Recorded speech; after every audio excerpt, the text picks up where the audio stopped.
Hi, I'm Ken. I'm John. And welcome to IN Radio. We've got a fun surprise for you today. John, what do we got? So today we're going to be going over the brand new Clone Wars upgrade card pack.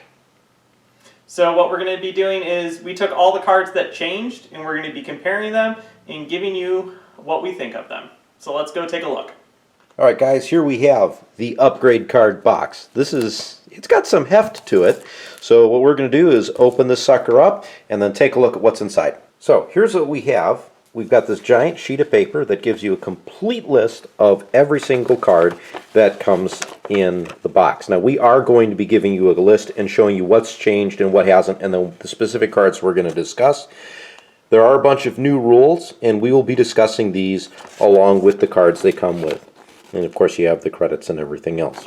Now I want to show you guys something. I haven't pulled these out yet, but these are two real hefty sized decks of cards.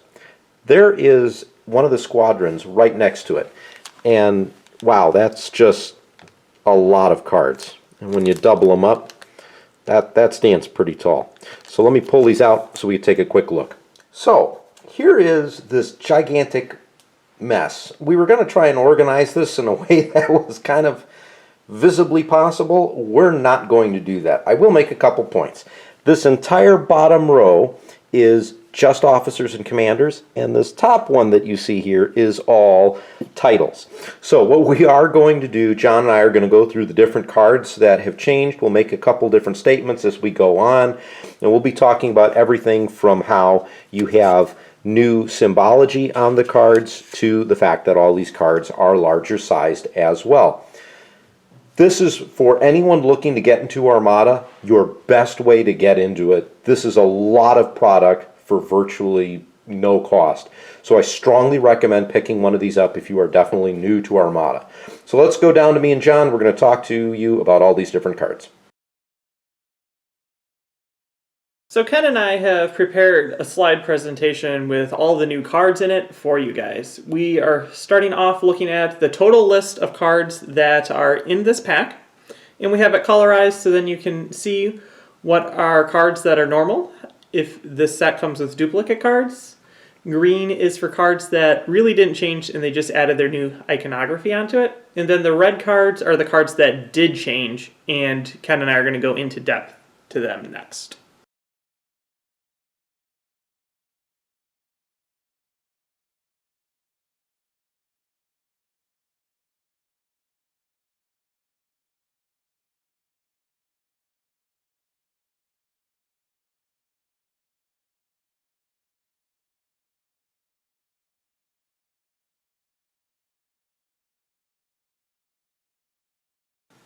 So we're going to start with commanders, and the first one up is Commander Sato. So the big change with Commander Sato is a point change. They have reduced his cost from 32 down to 27, which will give you more points to do what Sato wants to do. Which is bring another squadron or two and try and help you out. I think what Sato, I think we've always talked about it even in our Commander video, is that Sato wants to do a little bit of everything to do his effect and doesn't have enough points to do it. So reducing his cost will help him do what he wants to do. Right. All right, the second card we have up here is Garmbel Iblis. Points have stayed the same, but they've changed the text just a little bit. So instead of being the first and fifth round, they're now having you place two non-consecutive round tokens on the card, and then you can get basically as normal use out of it, but you're picking the rounds instead of first and fifth. Which will actually, I think, make him more versatile. Because a lot of times before, you don't do much in the first round of Armada. So if whatever your first command is normally lost due to the fact you can't tokenize it. So now you can, let's say, choose round 2 and 4. In that first round, you're taking a token, having a chance to spend it before filling up all your tokens the next round. I'm pretty sure there was one battle, John, that I played with Garm, loaded up all my ships at the beginning, and it almost seemed like a waste. So I know that I'm going to see a lot more utility out of Garm. So our next Commander is General Riken, and he has seen a points increase. So he is, I think, is he the most errata card so far? I think so. So what we already have showing you right now is his errata card. And then I know the principal cost or reason why commanders are no longer allowed on flotillas, I think, right? Yes, he is. So he has the same ability that is currently errataed and FAQ'd, and he has gone from 30 points all the way up to 34 points, which I still think he's really good and could probably use another point increase, but that's me. That's another talk for another day. Moving on to Leia Organa. Biggest change here is 10 points less, John. Now this was spoiled, I think, at Gen Con? Yes, it was. So we kind of knew this was coming, but it's nice to have the card in our hand. Yes. A 10-point drop for a commander is very, very good. And Leia is one of those commanders that she wants lots of little ships. And when you have lots of little ships, you need points for upgrades on them. So giving you an additional 10 points may make her more viable. That's huge. That's potentially 2 upgrades that you can have throughout your fleet. Or a 10-point bid. Or a 10-point bid. Okay, so our last Rebel commander is Mon Mothma. And this kind of needed a change due to the fact that they're changing the way evades work. Yeah. So before, evades at long range would cancel a dice. Right. And then at medium range would reroll a dice. And then they were completely useless at close range. So her card allowed you to do things with evades at close range and change the way it was. So now she has a point reduction from 30 points to 27, and her evades will normally cancel a dice at long range still. Now you can also cancel one at medium range, and then because evades now will reroll dice at close range, you can reroll an additional dice at close range. I think she's very powerful, and we'll probably see her used clearly more than she was, because no one ever used her. Right. And the other thing of note is it's a 3-point cost reduction. I mean, we've gone from 30 to 27. I think Mon Mothma is going to be interesting to use. I'm really interested to see what happens with things like the MC-30 because of the evade change, but we'll get to that later. All right, Imperial Commanders. Here we go with Admiral Constantine. So we are seeing a slight change in how his card worked. Previously, it was 2 friendly medium or large ships, and it's now been changed to 2 friendly non-flotilla ships. One has to be a medium or larger size class, and this is to allow him to utilize his effect, which will reduce the enemy's speed. Oh, hey, that's more of a change. Not only can you reduce speed, you can also discard their navigation tokens, which might be even better than reducing their speed. So you can do either or. You can reduce or increase their speed or discard their nav tokens. This is going to be completely useful later in the game during the status phase because you need to have those tokens to ready certain icons. We'll get to more specifics on that as well later. So our next card is Admiral Ozzel. And before, you needed to use a nav command to gain his speed change. Now, during each friendly ship's determined course step, it may change its speed by 1. So it just automatically happens. It's kind of like having a nav token available on every single ship every time they move. Or a better way to look at it is also one of the strategic slots. Yeah. Mm-hmm. So I think he will be very good with Imperial small ships or even large ships that can just control their speed automatically each turn instead of having to plot navigates. Because before, you could use them in a Gladiator or a Raider fleet, but you would still be needing to do navigate. And small ships actually very much so benefit from concentrate fire. Now you can have the speed change and concentrate fire at the same time. Might also be interesting to see the number of times you can increase or decrease your speed by 2 now if you do have those navs plotted. Yes. All right, General Tag. No point change, but we do again have a slight difference in terms of when his effect goes off. So it was previously the 3rd and 5th round. We're back to the 2 non-consecutive round tokens in terms of where you get to pick. This, I think, pretty much puts it, I think the verbiage is identical to Garm. Yes. So there you have it, General Tag Garm. little difference in terms of how they work, and I think we'll see a little bit more usage out of them. The next card is not really a change with any of the text, but it demonstrates the new iconography on the cards. As you can see, the new Admiral Thrawn card has this blue on the left side, which means that those tokens or dials or whatever they want you to put on the card start on the card. And then it explains to you what you can do with it. So before it had to have all this extra verbiage of being able to place things on there. Now that symbol means dials. You will start the game with 3 dials on this card, and then it explains to you how you reveal them and how you set them up with the same points. I think this is going to be much cleaner moving forward, as there's a lot more that goes onto cards and effects that they can take place. All right, so now here's one that I am really personally excited for, John. Grand Moff Tarkin. There's no change in the text. He works the same, but look at that. He's gone from 35 points down to 28. I think we're going to see a little bit more Tarkin. At least in my fleets, I know we will. You love Tarkin, and the fact that it's going to drop points just helps you out. It really does. You're still going to use him just as much as you did before. Yes, except now I can throw one more upgrade I might need on it. Yes. So I'm excited to see him used more. Moving on to officers, we're going to start with Captain Brunson.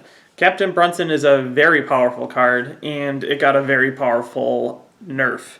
She went from 5 points all the way up to 9 points.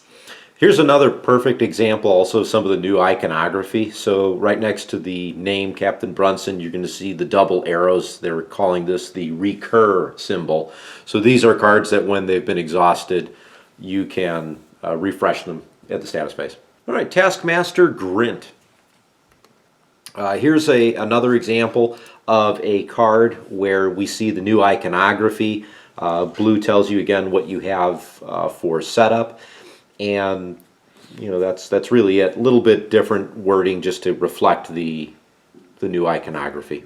Yeah, the new iconography allows them to rephrase how they say it, so then they don't have to worry about rephrasing it the same every time. They can just explain it once in a rule book, and then you understand what takes place. All right, so now we're going to go into weapons teams, and of course the big one right off the bat, gunnery teams.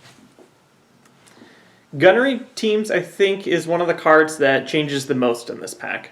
So before, it just allowed the hull zone to attack again, and it cannot, and it was that big cannot target the same ship or squadron more than once that affected it versus advanced gunnery. With advanced gunnery, yeah. For the objective. Now, because it does not have that hard cannot in its text, because the text is now triggered, you can have advanced gunnery and you can have this.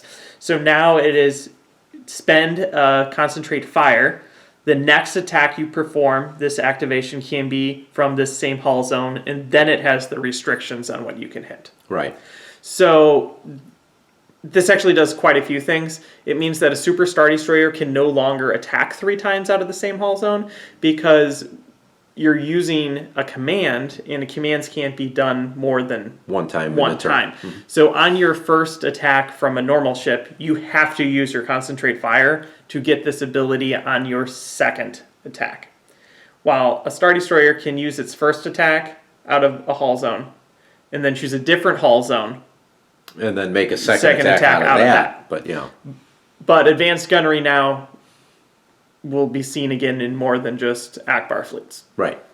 So it's a good change.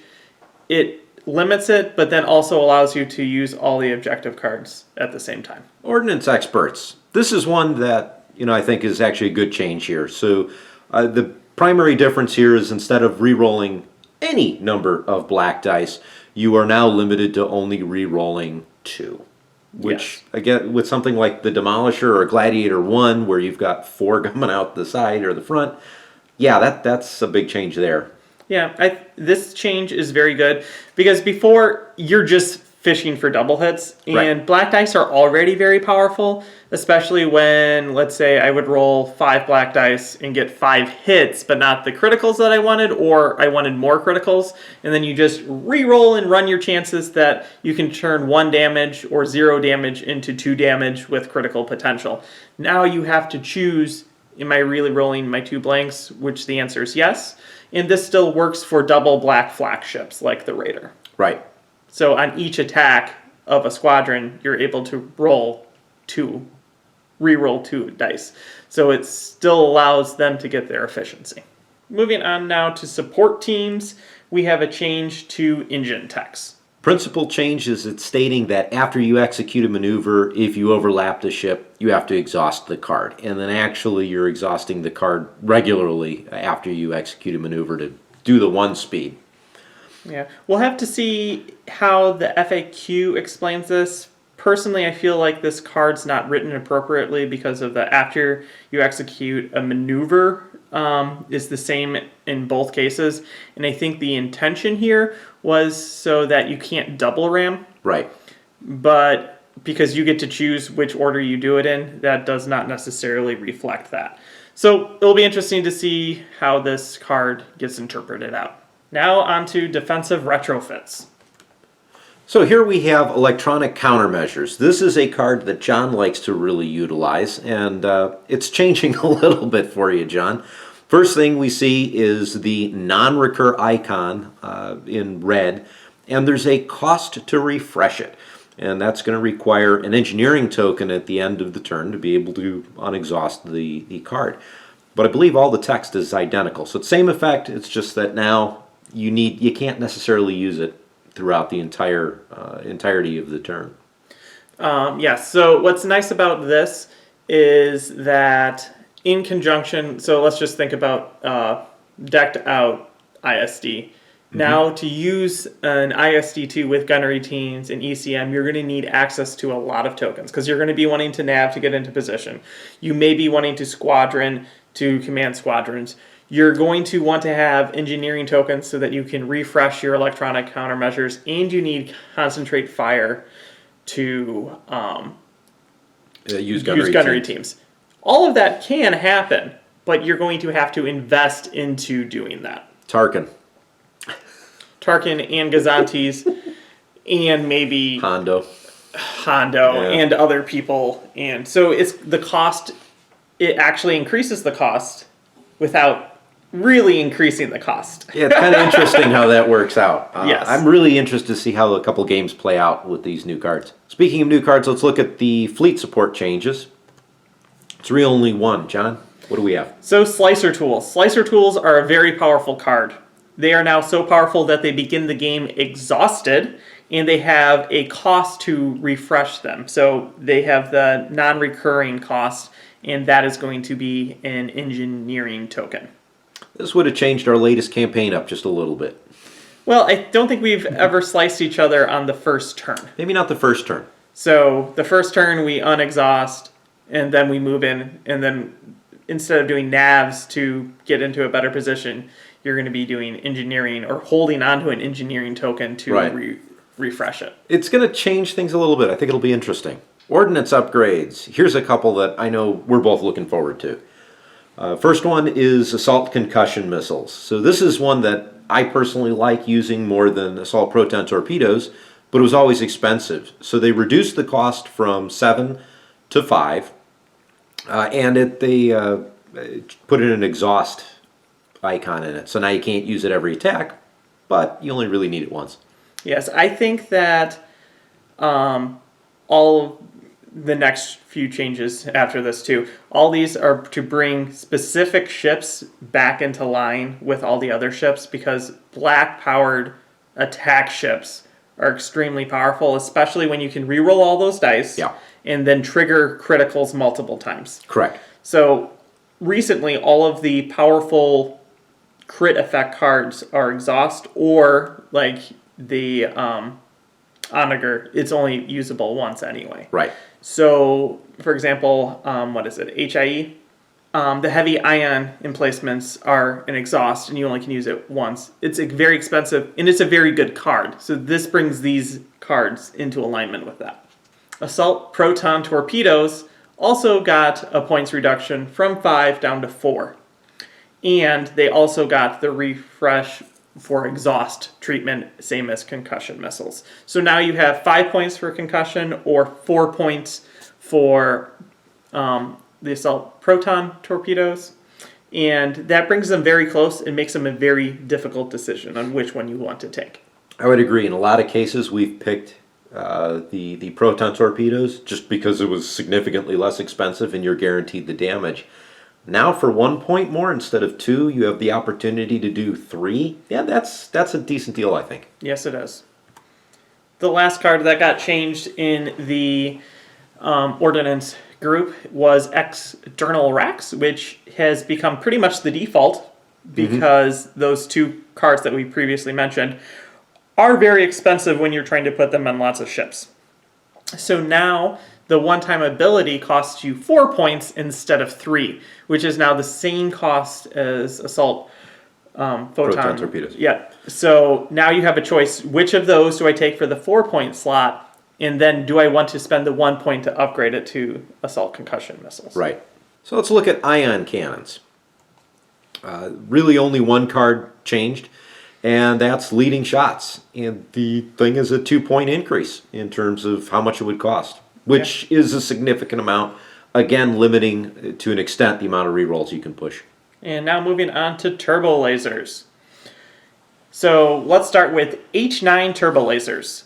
This card reads the same, except for one very small, very important detail. It is now a modification. That's going to make some changes. So when we're going through the rest of these turbos, there's an additional one that this card is actually normally paired with that is also a modification, and you can't take both. So this is going to decrease auto accuracy generation shenanigans. And with this, it's going to decrease what types of ships you're taking on, because certain ships normally take modification cards, and now no longer can you do that. So let's take a look at the card that we're actually talking about with the modification, and that's the quad turbolaser cannons. So this one also now has the modification in signifier on it. And I think the text looks to be the same to me, John. Yes, it is. So now you can't take both of these, so you can't take any dice, basically, change it over to a accuracy, and then immediately get another accuracy. And I think this is a very good change for the health of the game, because auto-generating accuracies makes it so then you automatically really want to take ECM, and limiting the accuracy generation means that then you may want to take a defensive retrofit that's not ECM. I think this is also probably done in part because ECM has a change requiring you to spend out tokens. Yes. So our last turbolaser card is the XI7 turbolasers, and it is a very slight word change. And this slight word change now allows you to use advanced projectors to switch the damage around. This is one of the first FAQ erratas that ever took place, and it just basically evaporated the use of that defensive retrofit completely immediately, because they said that because of the cannot suffer more than 1 damage on hull zones other than the defending, which is the old wording, that no matter what, you can't switch it, even if you have an upgrade card that says now I can move it to multiple places. Cannot trumps, right. Correct, because cannot trumps. So now it is you cannot suffer more than 1 damage on each hull zone. So it's just that little bit that now makes another card that has been collecting dust in a binder actually useful to take. So on to a couple title changes. We have a few, and these are significant ones, John. Yes, they are. So let's start with Cazares. So the big change here is that now you have each squadron that you're activating can only attack during your activation, but when it does, it may add 1 die to its attack pool of a color already in there, as opposed to attacking twice. Same cost, though. Yes. This is a card that has hamstringed the development, I think, of Rebel fighters for far too long. Because anytime that you make a Rebel fighter, you have to put it into the perspective of if I brought all the Rebel nonsense gear, how would it affect the game? And if you bring cards that move squadrons into position automatically, and you bring Adar Talon, so I can activate him, move him forward, attack, and then unactivate him, and then I can hit him with Yavaris, so I can have one squadron attacking 3 times during a turn. And then I can have Torin Farr there and Bombing Command to re-roll all of my dice. That is a huge power gap, so removing that power gap down will allow them to further develop Rebel fighter tech and come out with some new things, I think. I think that's why this card has changed this way. It is a huge nerf, but I think Rebels will be fine because their fighters are actually pretty durable. They're really good. Moving on to Admonition. Admonition actually got a point reduction. It went from 8 points to 6 points. And a slight wording phrase. So before, you could just discard a defense token to cancel an attack die. Now it has to be a readied defense token. And that's kind of a big deal because usually when you're going to be discarding things, like ideally what you do is you use an evade to cancel a dice and then you toss the evade to cancel another dice. One. And you're in essence getting the same effect. Or you're almost dead and you're just chucking dice out the airlock to protect yourself. Now they have to be readied, and that changes a lot. So now let's take a look at Mon Cairn. It's a 2-point reduction, and now we have to spend a concentrate fire token, well, at least use the command, to be able to use its effect. And so it's the same effect, but it has a cost. And Right. I think this is very good because I've used it before with my drop fleets, and automatically doing it with gunnery teams is very, very, very powerful. And this brings it, I think, in line with how gunnery teams and ECM and all those other cards are changing. Speaking of things that are changing, the second most errata card after Riken is the Demolisher. It is a very expensive, very powerful card. And the wording on it has changed. So now the wording is during your attack step, you perform only 1 attack. So normally you get 2 attacks. So your ship gets 2 attacks, and now you can use only one of them during your attack step. Then it says you may perform one of your attacks after you execute your first maneuver during your activation. So the way I see this is that you can do one of your attacks, only one of your attacks can take place during the attack step, and then you can do your second one, if you want, afterwards. So you can't do them together in the attack step. If you're going to use both your attacks, you have to attack during the attack step, move, then use your next one as the special ability for this card. I would agree with you. That's the way I would read that. So then our final upgrade card, that at least that we've seen out of the pack that's changed, is Avenger. So same point cost. We are now exhausting it. Well, no, we were exhausting it before, but you have the iconography. But the big difference here is that now, instead of you can't spend any exhausted defense tokens, you cannot spend more than 1 exhausted defense token, which is very similar to Mon Cairn. Yes, but I would prefer Mon Cairn. This is being someone that plays a lot of Sloane and a lot of boarding troopers. I probably will not build Sloane boarding troopers anymore because this card's not necessarily worth it. It's not powerful enough for all the gimmicks that you have to do to get it to work. So there you have it. That is the upgrade pack and the changes to the cards. I think most of the changes are very good, and it's going to be really good for the health of the game. I'm going to agree with you wholeheartedly there, John, especially Tarkin. I know. Basically, Ken's entire discussion is, but Tarkin. Yes. And I'm like, hey, so I like how, the Ordnance cards are now more in line to their hard choice. He's like, They're great. but now I can bring more of it with Tarkin. Yeah. I'm like, okay, cool. And I'm like, and then I also like how they changed so then you can't overpower things with the turbolasers. He's like, that's really cool, but Tarkin. And then I'm like, oh, the titles changed, so I think both of the Empire and the Rebels cards are more in line so that there's more development. He's like, but Tarkin. Assault concussion missiles, that was my second big one that I really enjoyed because I like those. So. Yeah. But, no, I think all the changes are good. I think it gives you harder choices now with certain cards costing more, but not a lot more. And a couple that are a little bit less. Yes. That's mostly the commanders, though. Leia being a big one. We did a battle report on that after that got leaked. Yeah. Not leaked, but they spoiled it early at Gen Con. Yeah, so I think all the changes are good, and we're excited to start using the cards. Like the video, check out the different social media, Discord, Facebook, etc. It's all down in the links below. I'm John. And I'm Ken. You've been watching Ion Radio.